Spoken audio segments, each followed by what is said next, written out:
Have you ever noticed that the heaviest chains are the ones we cannot see? We walk through our lives believing we are free men and women, running across open fields of possibility. But if you look closely at your ankles, and if you feel the weight around your wrists, you might find that you are bound by something far stronger than iron. Iron rusts and rope decays, but gold only shines brighter with time. Today I want to speak to you about the most seductive trap in the human experience, which is the trade we make when we sell our freedom for comfort. We call this the golden handcuffs. It is a beautiful phrase for a terrible reality.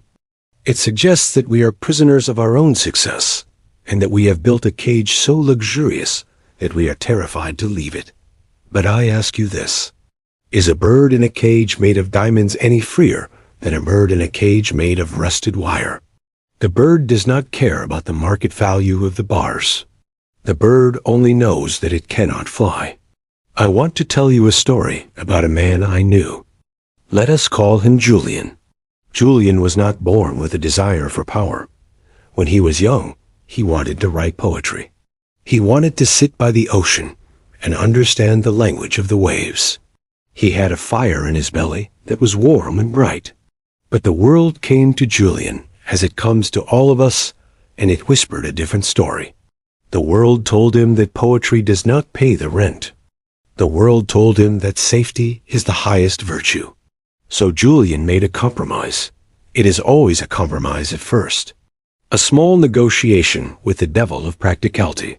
He told himself, I will work in the high tower for 10 years.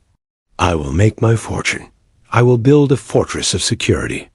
And then when I am safe, I will go back to the ocean and I will write my poems.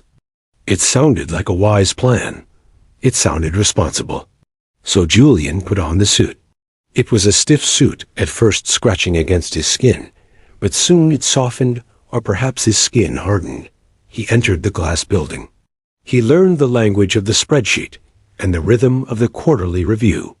And he was good at it. Competence is a dangerous thing when it is applied to the wrong task, because the world rewards competence with more responsibility. Julian climbed.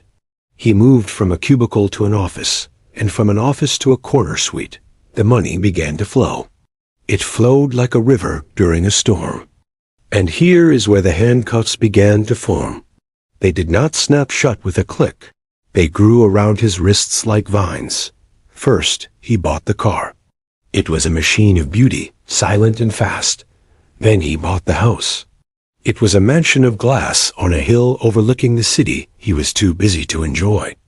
Then came the private schools for the children he rarely saw, and the vacations he spent checking his email. The lifestyle swelled to fill the container of his income. This is the first law of the golden handcuffs. Your needs will always expand to match your means until your luxuries become necessities. Julian looked at his life, and he saw success. But if you looked into his eyes on the train ride home, you saw a graveyard. The poet was dead. The man who loved the ocean was drowning in a sea of data. He began to fear. He did not fear starvation. He feared the loss of the gold. He feared that without the title, without the bonus, without the validation of the market, he was nothing. He had outsourced his identity to his bank account. I remember meeting him for dinner one rainy evening. We sat in a restaurant where the wine cost more than a week of his father's labor. He looked tired. Not the good tiredness of a day spent in honest creation, but the toxic exhaustion of a soul that is starving while the body is overfed. I asked him a simple question. I asked him, Julian, where is the poetry? He laughed, but it was a dry sound like leaves scraping on pavement. He touched his expensive watch. He said, I cannot stop now. I have the mortgage. I have the club membership. I have the expectations. People rely on me. I am too deep in. I will do 5 more years. Just 5 more, and I will be free. I looked at him, and I saw the tragedy of the deferred life. We tell ourselves that we are buying freedom, but we are actually selling time. And time is the only currency that matters, because it is the only currency that cannot be printed. Julian was trading his irretrievable hours for numbers on a screen. He was selling his Tuesday mornings and his quiet Sundays and the energy of his youth. And for what? For a comfort that numbed him. For a status that isolated him. The golden handcuffs are so dangerous because they are warm. They feel like an embrace. They tell you that you have made it. They tell you that you are special. But they demand a price. The price is your autonomy. When you need the money to maintain the cage, you are no longer the master of your fate. You are the servant of your lifestyle. You must say yes when you want to say no. You must smile when you want to scream. You must stay when every fiber of your being tells you to run. Imagine for a moment that you are walking through a forest. You carry a backpack. Every time you buy something you do not need, every time you upgrade your life to impress people, you do not like you place a heavy stone in that backpack. At first you are strong. You can carry it. You say, look at how much I have. Look at my stones. But as the years go by, the path gets steeper. Your back begins to bend.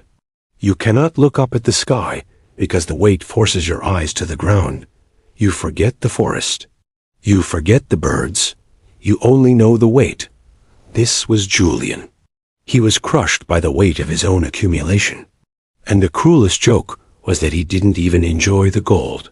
The expensive wine tasted like water because his mind was always on the next deal. The beautiful house felt like a museum because there was no laughter in the halls. He had everything, but he possessed nothing. We must ask ourselves why we do this. Why do we volunteer for this servitude? It is because we are terrified of the void. We are terrified that if we strip away the job title and the car and the address, we will find that there is no one home. We use money as a shield against the existential question of who we are.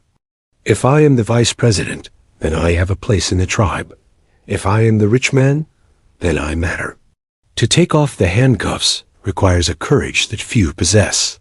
It requires you to stand naked before the mirror and ask, am I enough without the gold? Julian never went back to the ocean. He had a heart attack at his desk at the age of 55. The company sent flowers. They were beautiful, expensive flowers. They withered in 3 days. His position was filled before the funeral. The golden handcuffs were unlocked by death, which is the only key that fits if you do not forge your own. The tragedy is not that he died.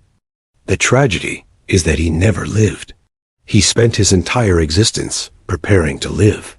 He was a rehearsal for a play that never opened. So I speak to you now, not as a judge, but as a fellow traveler. Look at your wrists. Do you see the glint of gold? Do you feel the weight? Perhaps you are just starting your journey. You are young, and you think you can handle the trade. You think you can take the money and keep your soul. Be careful. The cuffs are lined with velvet, but the lock is steel. Or perhaps you are already deep in the trap. You are tired. You are driving a car. You hate a job. You despise to pay for a house you never sleep in. I am here to tell you that the key is in your pocket. The key is the realization that you need far less than you think you do. Freedom is not having more. Freedom is needing less. When you reduce your needs, the handcuffs slip off. When you stop trying to impress the world, you can finally hear yourself think. It is a terrifying moment to walk away from the gold. The world will call you crazy. They will say you are throwing away your potential. But they are speaking from inside their own cages.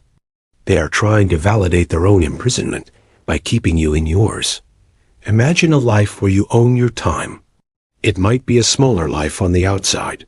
You might drive an older car. You might live in a smaller room.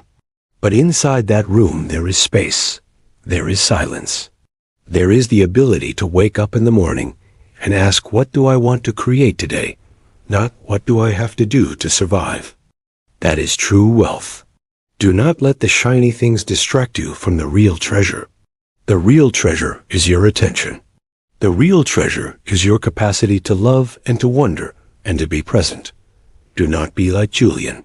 Do not wait for the imaginary future where you are allowed to be yourself. That future is a mirage. It moves away from you as you approach it. There is only now. If your soul is crying out in the middle of the night, listen to it.